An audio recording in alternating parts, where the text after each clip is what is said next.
Men үй бүлөмдө 13 балам бар да. Эң чоңу 45ке чыгып атабы, 40ка чыгып атат. Эң кичинеси 4 айлык. Ушундай диапазон. 13 бала экиге бөлүнөт.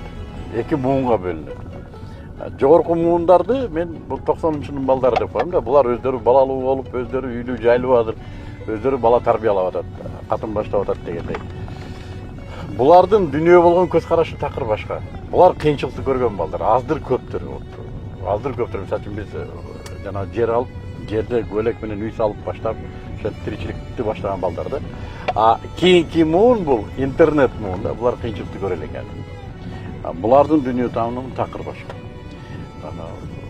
Буларды мектеп, мурдакыларды мектеп башкарса, азыркыларды ушундай эле интернет башкарат. Мен өзүм эски кыргызмын. Мен ошондой деп эсептейм. Динозавр биздейлер калбай деле калды болуш керек. Мен кемпирдин баласы айылда өскөн, нарык менен чоңойгон. Менин сөздөрүм азыр көбүнө түшүнүксүз. Өтө көбүнө түшүнүксүз. Бирок ошого карабай мен баары бир үй бүлөдө ушу эки таптуу тең нарык менен кармаганга аракет кылам да. Анан кээде тамашалап айтам. Бул мен өлсөм эмне болот буга?